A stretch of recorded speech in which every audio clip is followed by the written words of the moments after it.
Hello guys. अब देखो, defence sector से एक ये जो स्टॉक है, ये आने वाले टाइम में इसका टारगेट 700 रुपये का है। इसका टारगेट मैं 3000 तक रखूंगा।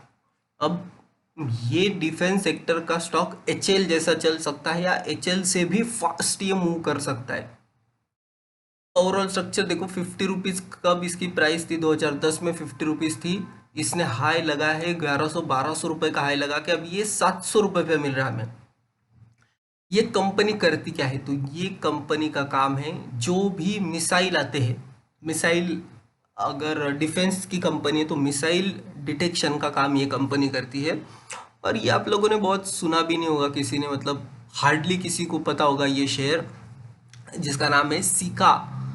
SIKA इसका सिंबल है। और अगर फंडामेंटली मैं देखूँ, वो तो चलो फंडामेंटल देखेंगे। अब पहले देखते हैं इसमें एंट्रीज, टारगेट और स्टॉप लॉस। एक ये जो लेवल है, ये स्ट्रॉन्ग सपोर्ट की तरह ऐड कर रहा। तो अगर आपको 3000 तक के टारगेट के लिए इसे प्ले करना होगा, ठीक है, मैं क्या बोल रहा हूँ, 3000 तक के टारगेट के लिए इसे अगर प्ले करना होगा, तो आपका स्टॉप लॉस क्या होना चाहिए? तो आपका स्टॉप लॉस होना चाहिए 500 का SL। एकदम सिंपल सा लॉजिक है। 200 रुपए का स्टॉप लॉस, 200 पॉइंट की रिस्क, और ऊपर रिवॉर्ड कितने पॉइंट का? 700 वाला 3000, मतलब ऑलमोस्ट 2300 पॉइंट का रिवॉर्ड। तो ये जो रेशो है, ये बहुत परफेक्टली मुझे यहाँ पे मैच होते हुए दिख रहा। अगर किसी के पास कैपिटल अच्छा है तो वो इस शेयर को कंसीडर कर सकता है फॉर इन्वेस्टमेंट पर्पस। ये आने वाले टाइम में आपको बहुत ऊपर के लेवल दिखा सकता है। अब देखो, जैसे HL का शेयर है, HL का देखो, HL का शेयर एक टाइम पे कितने में ट्रेड कर रहा था? देखो, 700 रुपये के आसपास चल रहा था। उसके बाद जो ये भागा, तो ये मतलब अल्टीमेट, एकदम चलते ही गया, चलते ही गया, चलते ही गया, और अच्छा खासा इसने ब्रेकआउट देखिए ऊपर की तरफ चला गया। 3792 हो गया इसमें इसका प्राइस। इसमें अभी बोनस आएगा तो ये फिर से नीचे आ जाएगा HL। तो अच्छे खासे रिटर्न कंपनी ने दे दिए है। 700 वाला कैसे ऊपर जाते जाते जाते 3700, 3800, मतलब ये देखो, इसने हाई तो 3800 900 के आसपास का लगाया है। तो स्ट्रक्चर स्ट्रांग है। ऐसे ये जो डिफेंस वाले शेयर, ये इस प्रकार से भी चल सकते हैं। तो ऐसे ये भी शेयर अपन को रिटर्न देते हुए मिल सकता है, इसलिए मैंने टारगेट रखा है 3000 का इसमें। अब एक बार कंपनी के फंडामेंटल देखें। 308 करोड़ की मार्केट कैप, बिल्कुल छोटा सा शेयर है। 308 करोड़ की मार्केट कैप है, 201 रुपए की बुक वैल्यू, 35 का पी। और मेन काम इनका क्या है? Sika interplant system is engineering driven company focus upon product system and services of aerospace, defence, space and automotive sector in India. The company is focused on four main areas: engineering, manufacturing, project system, and maintenance, repair and overhaul। MRO बोलते हैं इसे। तो ये company का काम है। Automotive sector भी चल रहा है, डिफेंस सेक्टर तो बूम है फिलहाल। जो आत्मनिर्भर भारत का जो मोदी जी बोल रहे हैं, उसके हिसाब से तो ये भी सेक्टर चलेगा। तो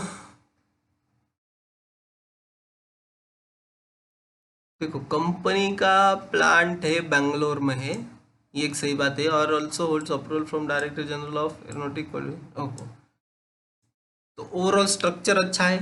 बेंगलोर में इनका प्लांट है। और कंपनी का जो सेक्टर में काम करती है, वो सेक्टर भी अच्छे हैं। रिड्यूस डेब्ट है, ऑलमोस्ट डेब्ट फ्री कंपनी है।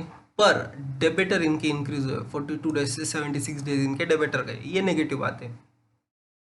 इसके पीर कंपैरिजन में देखो, Jupiter wagon, JMM Pfaudler, Bharat dynamics, Thermax, HL, सब मतलब 1000 के ऊपर ही दिख रहे हैं मुझे। तो ये एक आप कंसिडर करके चल सकते हो। और यहाँ देखो डिफरेंस कितना आ जाता है। 307 करोड़ यहाँ की मार्केट कैप है, और यहाँ 1,26,816 करोड़ की मार्केट कैप। तो मार्केट कैप के हिसाब से भी अभी ये बहुत छोटा शेयर है।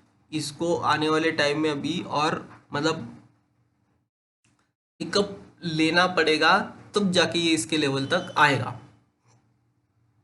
क्वार्टरली रिजल्ट देखो, 11 करोड़ के सामने 16 करोड़ का प्रॉफिट, तो प्रॉफिट इनका सॉरी 2.69 करोड़ के सामने 2.61, मतलब थोड़ा सा कम हुआ है इनका प्रॉफिट लास्ट क्वार्टर में, ये एक बात है। बट वाई वाई इनका प्रॉफिट अगर देखूँ तो 19 करोड़ से 10 करोड़ हुआ है, 9 करोड़ का इसमें डिक्लाइन दिखने मिला है। चार्ट पे स्ट्रांग है, प्रॉफिट में हमें डिक्लाइन देखने मिल रहा है। पर देखो प्रमोटर का, देखो प्रमोटर 71.72%, प्रमोटर होल्ड करते 1.46, एफ आई आई इन्होंने स्टेक बढ़ा है 0.04 से 0.23 किया, फिर 41 किया, देन 71 किया, 1.07, 1.20, 1.46, तो एफ आई आई ने इसमें स्टेक बढ़ा। और कम कौन कर रहा? पब्लिक। पब्लिक अगर बेचेगी तो एफ आई आई खरीद लगा, ऐसी बात है। और प्रमोटर तो स्ट्रांग है इनके, प्रमोटर होल्डिंग स्ट्रांग रखी इन्होंने अल्ट्रावेल्ड इंजीनियर के पास, ये 71% स्टेक है। और अभी रिसेंट कुछ बल्क डील तो नहीं है, कुछ भी बल्क डील नहीं है इसमें।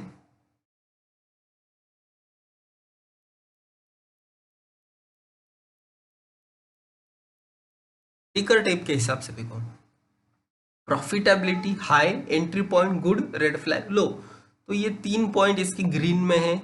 यहाँ से कुछ इशू नहीं है चलने के लिए शेयर को। और कंपनी मोस्ट इम्पॉर्टेंट डिविडेंड देती है। देखो 1 रुपए का डिविडेंड था 2020 में, 2021 में 4 रुपए का, 2022 में 4 रुपए का, तो कंपनी डिविडेंड अच्छा खासा दे रही है। और होल्डिंग में प्लेज का कुछ प्लेजिंग विजिंग कुछ नहीं है, तो ओवरऑल स्ट्रक्चर अच्छा है, प्लेजिंग नहीं है इसमें, पूरा का पूरा प्रमोटर के पास स्टेक है। और यही बात हो जाती है, देखो अगर प्रमोटर ज़्यादा होल्ड करते तो आपको डिविडेंड भी उसमें अच्छा खासा मिलता है, 4 रुपीज़ डिविडेंड। जितने भी इनके इक्विटी शेयर्स हो गए उसमें 4 रुपीज़ डिविडेंड में 71% तो कंपनी के पास ही जा रहा, मतलब प्रमोटर के पास ही जा रहा है डिविडेंड का पैसा। तो ये ऐसे होता है डिविडेंड का कैलकुलेशन। ओवरऑल स्ट्रांग है, इसे आप लेके चल सकते हो।